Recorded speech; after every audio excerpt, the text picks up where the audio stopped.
दोस्तों चलिए शुरू करते हैं एक कहानी, खुले में बहुओं का नहाना। दिल को छू जाने वाली कहानी है, शुरू से अंत तक जरूर सुनना। मोहित ने कहा, अरे वो देख, गांव की भाभियां नहाने जा रही है। अंशुल ने कहा, अरे वाह, इतनी सुंदरता एक साथ, चल चल हम छुप कर देखेंगे। ये तो इन लड़कों का रोज का है।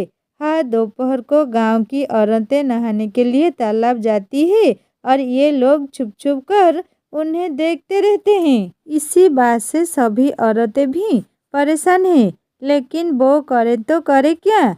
राखी ने कहा, अदिति की ननद, इन लड़कों का खुद तो करना पड़ेगा। आखिर कब तक हम इससे डर डर कर नहाएंगे। ये सुनकर अदिति ने कहा, अरे लेकिन हम कर भी क्या सकते हैं। इस गांव में हमारे नहाने के लिए ये एक तालाब ही तो है। जो कुछ भी हो जाए हमें इसी तालाब में नहाना पड़ेगा। अदिति इस गांव में नहीं है। 2 महीने पहले इस गांव में उसकी शादी हुई थी। उसके पति का नाम अविनाश है। अदिति और अविनाश एक ही कॉलेज में पढ़ते थे। अदिति शहर की लड़की है। शादी से पहले एक दिन अविनाश ने अदिति से कहा, अविनाश ने बोला, अदिति मेरा घर गांव में है, तुम वहां जाके रह पाओगी ना। अदिति ने कहा, मुझे बस तुम्हारा साथ चाहिए, मैं रह लूँगी। लेकिन अदिति को कहाँ पता था कि गांव में क्या क्या झेलना पड़ेगा। अदिति की शादी हो गई। अगले ही दिन दोपहर की उसकी सास बिमला ने उससे कहा, अदिति तुम राखी के साथ तालाब में जाओ और वहां से नहा कर आओ।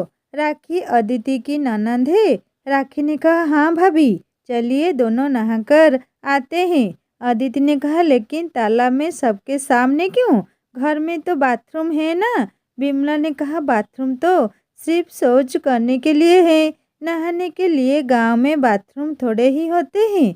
गांव में सभी तालाबों में हाथ पैर फैलाकर नहाते हैं। अदिति ने कहा, लेकिन ऐसे सबके सामने नहाने की मेरी आदत नहीं है माँ जी। राखी ने कहा, भाभी अब गांव में शादी की है तो आदत तो डालनी पड़ेगी। अदिति ने और कुछ नहीं कहा। वो चुपचाप राखी के साथ तालाब में चली गई। अदिति बचपन से बाथरूम में नहाती आई है, इसीलिए आज उसे बहुत शर्म आ रही है। वो सुंदर है, इसीलिए आसपास से छोकरे लोग उसे छेड़ने लगते हैं। मोहित ने कहा, अरे वो देख, हमारी नई भाभी कितनी सुंदर है। अंशुल ने कहा, सच में यार, बहुत ही ज़्यादा सुंदर है और नहाने भी जा रही है। चल चलकर देखते हैं उसे। सारे लड़के मिलकर अदिति को ताड़ने लगे और नहाने हुए अदिति ने ये देख लिया। उसे बहुत शर्म आई थी। रात को अविनाश घर आया तो अदिति ने उससे कहा, सुनो, मुझे तालाब में खुले में नहाने में बहुत शर्म आती है। गांव के लड़के मुझे ताड़ते रहते हैं। अविनाश ने कहा, अरे तुम चिंता मत करो, वे लड़के 1-2 दिन देखेंगे, उसके बाद वो भाग जाएंगे और तुम्हें भी तालाब में नहाने की आदत हो जाएगी। अदिति ने समझ लिया कि अविनाश को बोलकर कोई फायदा नहीं होगा। अगले दिन उसने राखी से बात की। अदिति ने कहा, अच्छा राखी, सच सच बताओ, तुम्हें खुले में नहाने जाना अच्छा लगता है क्या, शर्म नहीं आती। राखी ने कहा, शर्म तो आती है भाभी, लेकिन क्या करूं, यहाँ और कोई उपाय भी तो नहीं है। अदिति ने बाकी औरतों से भी बात की। सभी ने एक ही बात बोली। अदिति को समझ में आ गया कि इस प्रॉब्लम का उपाय निकालने के लिए गांव के आदमी लोग कुछ भी नहीं करेंगे। अदिति ने बाकी औरतों से कहा, क्या तुम सब लोग स्विमिंग पूल में नहाना चाहोगे। राखी ने कहा, स्विमिंग पूल में, लेकिन गांव में स्विमिंग पूल कहाँ से आएगा। राखी ने कहा, वो सब तुम मेरे ऊपर छोड़ दो, मेरे पास एक प्लान है। अदिति का दिमाग तेज है।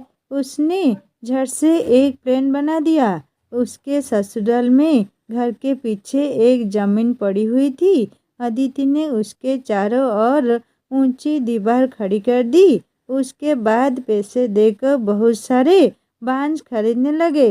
अविनाश कहा, अदिति तुम ये सब क्या कर रही हो।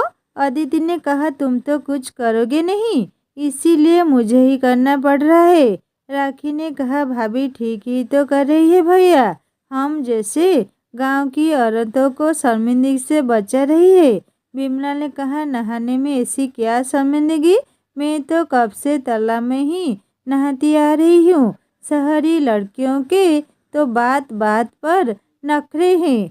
अदिति ने इन सब बातों पर ध्यान नहीं दिया। अगले ही दिन बहुत सारे बांस आ गए और उसी से अदिति ने स्विमिंग पूल बनाना शुरू कर दिया। गांव की बाकी औरतें ने भी अदिति का साथ दिया और कुछ ही दिनों में स्विमिंग पूल बनकर तैयार हो गया।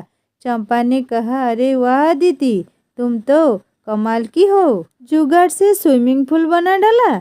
अब से तो हम यही नहाएंगे। गांव की औरतें स्विमिंग पूल में नहाने लगी। ऊंची दीवार होने की वजह से बाहर का कोई भी उन लोगों को ताड़ भी नहीं पाया।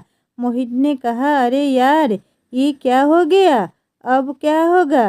अंशुल ने कहा, और क्या, चलो यहाँ से फ्री का एंटरटेनमेंट बंद हो गया। वो लोग चले गए, लेकिन गांव की बुजुर्ग महिलाएं विमला के पास आई।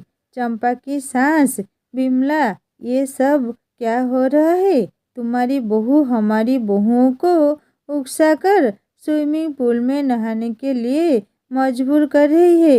दूसरी औरत ने कहा, हाँ, ये सब स्विमिंग पूल वगैरह शहरी चीज़ें हैं, ये हमारे लिए अच्छी चीज़ नहीं है। ऊपर से स्विमिंग पूल में नहाने के लिए हमारी बहू इतनी उत्सुक है कि घर का काम काज छोड़कर नहाने चली जा रही है। चंपा की सास ने बोला, कुछ तो करना पड़ेगा विमला, अपनी बहू को समझाओ। हाँ, विमला ने कहा, मुझे पता है, मैं आज ही बहू से बात करती हूँ। रात को खाते वक्त विमला ने अदिति से कहा, सुनो बहू, ये सब स्विमिंग पूल यहाँ नहीं चलेगी, तुम्हें ये सब बंद करना होगा। अदिति ने कहा, क्यों माँ जी। विमला ने कहा, तुम्हारी वजह से घर की औरतें काम काज छोड़कर स्विमिंग पूल में नहाने आ रही है। तालाब होता है तो वो शर्म के मारे जल्दी नहाकर घर चली जाती है और घर का काम करती है।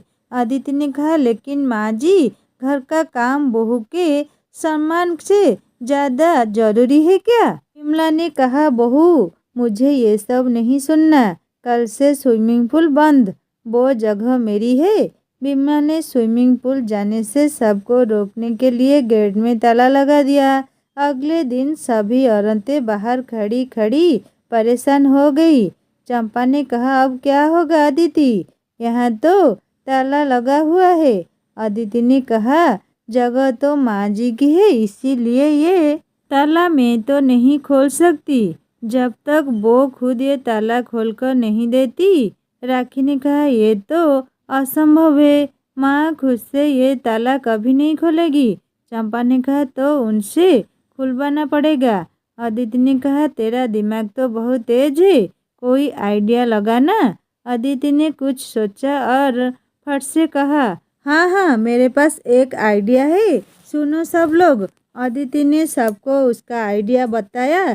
चंपा ने कहा, वाह, क्या आइडिया है, चलो सब लोग प्लान के हिसाब से काम पर लगते हैं। सब लोग जाकर तालाब के पास वाली झाड़ियों में छुपकर बैठ गई।